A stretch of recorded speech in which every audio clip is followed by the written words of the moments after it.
Hi friends, good morning. నేను మీ చందుని, డైరెక్టర్ని. Friends, ఈరోజు ఒక మంచి వీడియోతో మేము ముందుకు వస్తున్నాను. అది శ్రీ వెంకటేశ్వర స్వామి గురించి. వెంకటేశ్వర స్వామి అంతటా ఉన్నారు, ప్రతి ఫేమస్ చాలా చోట్ల ఉన్నారు.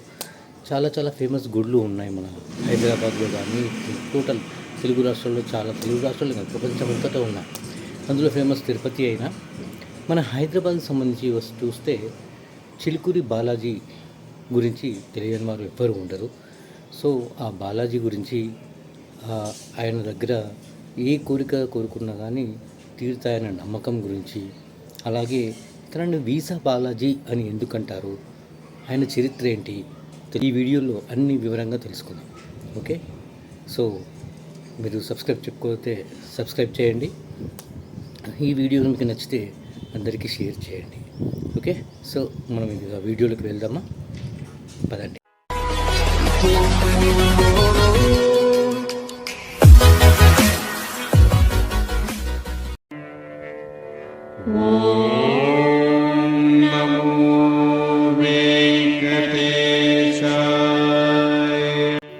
మన ఈ బాలాజీ టెంపుల్ హైదరాబాద్ నుండి 30 కిలోమీటర్ల దూరంలో ఉస్మాన్ సాగర్ దగ్గరలో మొయినాబాద్ అనే గ్రామంలో ఉంది.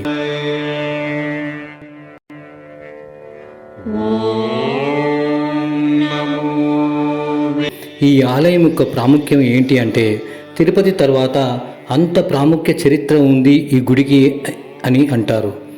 దానికి ఈ పేరు ఎందుకు వచ్చింది, దీని వెనుక ఉన్న చరిత్ర ఏంటో ఇప్పుడు తెలుసుకుందాం. దానికన్నా ముందు ఈ మొయినాబాద్ గ్రామం నుంచి దాదాపు ఒక 2 కిలోమీటర్ల దూరంలో ఇది లోపలికి ఉంది అన్నమాట. సో ఇది ఆ వెళ్ళే దారిలో మనము ఇక్కడ శివలింగ ఆకారంలో ఒక ఆశ్రమం ఉంది. అలాగే ముందుకు వెళ్ళాలి. అలాగే ముందుకు వెళ్తూ అసలు ఈ ఆలయం యొక్క చరిత్ర ఏంటో దాని గురించి మనం ఇప్పుడు తెలుసుకుందాం. సుమారు 500 ఏళ్ల క్రితం ఈ చిలుకూరి గ్రామంలో ఒక వృద్ధ భక్తుడు ఉండేవారట. ఆయనకు శ్రీనివాసుడు అంటే చాలా ప్రాణం. ఎలా ఉన్నా ఎన్ని కష్టాలు ఓర్చి కాలినడకన ప్రతి సంవత్సరం తిరుమల కొండకు వెళ్ళి స్వామిని దర్శించుకునేవారట. ఆ భక్తుడికి వయసు పైబడింది, శరీరం సహకరించడం లేదు. ఒక ఏడాది తిరుపతికి వెళ్ళాలని ప్రయత్నించిన అడుగు కూడా వేయలేకపోయారట. అప్పుడు, అయ్యో స్వామి, ఈసారి నిన్ను చూడలేకపోతున్నా, నా అంతిమ శ్వాస పోయేలోపు నిన్ను దర్శించుకునే భాగ్యం లేదా అని కన్నీళ్లతో స్వామివారిని ఏడుకుంటూ ఆ రాత్రి నిద్రపోయారట. ఆ అర్ధరాత్రి ఆ భక్తుడి కలలో ఒక దివ్యమైన కాంతి, సాక్షాత్తు శంకు చక్రధారి అయిన శ్రీనివాసుడు ప్రత్యక్షమయ్యారట. స్వామి చిరునవ్వుతో ఇలా అన్నారు, భక్తుడా, నీ భక్తికి నేను దాసుడిని. నువ్వు నా కోసం అంత దూరం రావాల్సిన అవసరం లేదు. నీ గ్రామంలోనే పుట్టలోనూ నేను కొలువై ఉన్నాను. రేపు పొద్దున అక్కడికి వెళ్ళి తవ్వు, నేను నీకోసం అక్కడ వెలుస్తాను అని చెప్పి అక్కడ మాయమైపోయారట. ఇక ఆ భక్తుడు ఉదయాన్నే ఊరి ప్రజలను వెంట పెట్టుకుని స్వామి చెప్పిన చోటికి వెళ్ళారట. భక్తితో తవ్వడం మొదలుపెట్టారు. సరిగ్గా కొంత లోతుకు వెళ్ళాక పార ఒక రాయికి తగిలిందట. ఆశ్చర్యకరంగా ఆ రాయి నుండి ఎర్రటి రక్తం చిమ్మడం మొదలైంది. ఆ రక్తాన్ని చూసి భక్తుడు భయంతో వణికిపోయాడు. స్వామి, తెలియక తప్పు చేశాను, నిన్ను గాయపరిచాను అని ఏడుస్తూ స్వామిని వేడుకున్నారట. అప్పుడు ఆ భూమిలో నుండి స్వయంభూగా శ్రీ వెంకటేశ్వర స్వామి విగ్రహం బయటపడింది. స్వామి విగ్రహంపై పాల తగిలిన చోట నేటికి మనం ఆ గాయాన్ని, రక్తం చెందిన గుర్తులను చూడవచ్చు. స్వామి స్వయంగా అక్కడ వెలిశారు కాబట్టి ఆ ప్రాంతం ఒక శక్తివంతమైన పుణ్యక్షేత్రంగా మారింది. కాలక్రమేణా ఆ విగ్రహం పక్కన శ్రీదేవి, భూదేవి అమ్మవార్లను ప్రతిష్ఠించారు.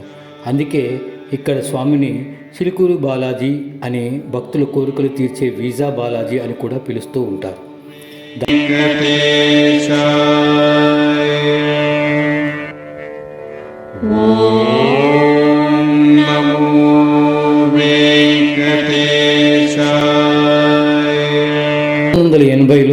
కొంతమంది సాఫ్ట్వేర్ ఇంజనీర్లు తమ వీసా ఇంటర్వ్యూల కోసం ఇక్కడ ప్రదక్షిణలు చేయగా వారికి వీసా రావడం జరిగింది. అప్పటి నుండి ఈ ఆలయం వీసా బాలాజీగా ప్రపంచవ్యాప్తంగా గుర్తింపు పొందింది. ఈ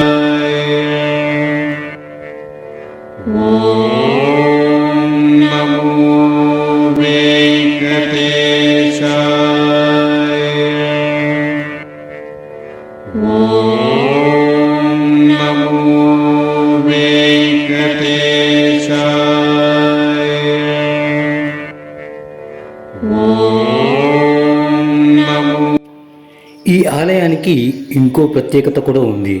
ఇక్కడ విఐపి దర్శనాలు అంటూ ఉండవు. హుండీ అనేది అస్సలు ఉండదు.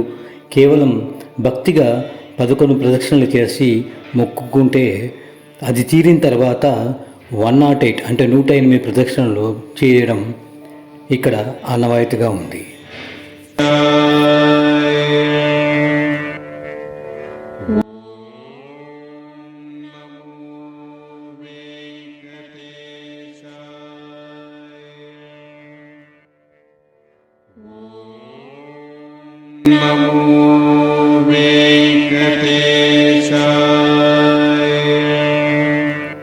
ఫ్రెండ్స్, మీరందరూ కూడా తప్పకుండా ఈ శ్రీ కలియుగ శ్రీ వెంకటేశ్వర స్వామిని దర్శించుకోవాలని మనస్ఫూర్తిగా కోరుకుంటున్నాను.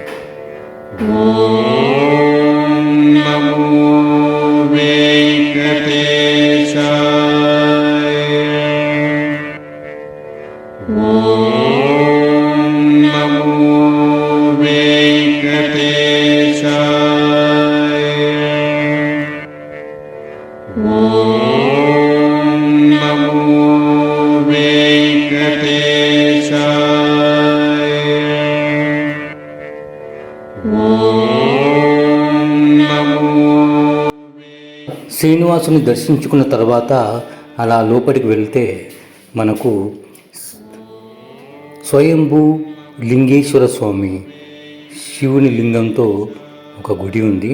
అది స్వయంభూగా వెలిసిందని అంటారు. దాన్ని కూడా దర్శించుకుని బయటికి వెళ్ళాలన్నమాట. అది చాలా పవిత్రమైన లింగం. అది చూడ్డానికి చాలా బాగుంటుంది. కంపల్సరిగా ఈ మన శ్రీనివాసుని దర్శించుకున్న తర్వాత ఈ మహాలింగాన్ని మీరు దర్శించుకోవాలని నేను కోరుకుంటున్నాను.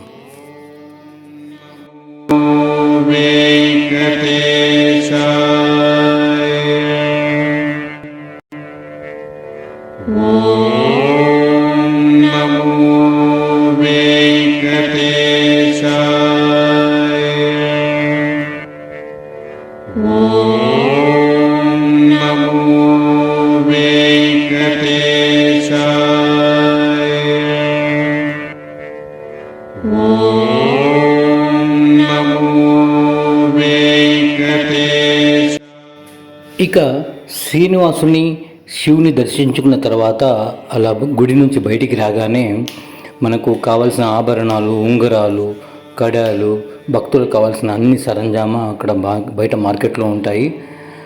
చాలా తక్కువ రేట్లో అక్కడ దొరుకుతాయి. మీరు అక్కడ మార్కెట్లో కొనాలనుకున్న వాళ్ళు కొనుక్కోవచ్చు అన్నమాట. చాలా బాగుంటుంది ఆ మార్కెట్ అంతా. ఒక్కసారి మీరు చూడండి ఎలా ఉందో మార్కెట్.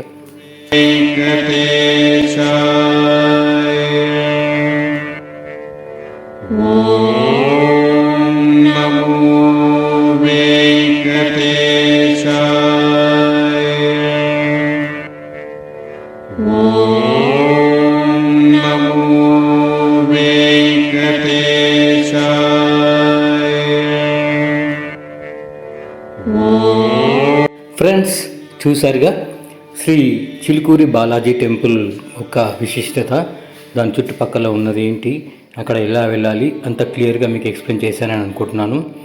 ఓకే, ఈ వీడియో మీకు నచ్చినట్టయితే తప్పకుండా లైక్ చేయండి, షేర్ చేయండి. కంపల్సరీగా ఈ శ్రీనివాసుని, కలియుగ దైవమైన శ్రీనివాసుని దర్శించుకొని మీరు కూడా ఆ ఆనందం ఏంటో పొందాలని మనస్ఫూర్తిగా కోరుకుంటున్నాను. ఇక నెక్స్ట్ వీడియోతో మళ్ళీ కలుద్దాం. నమస్కారం. నమో వెంకటేశాయ. ఓం నమో వెంకటేశాయ.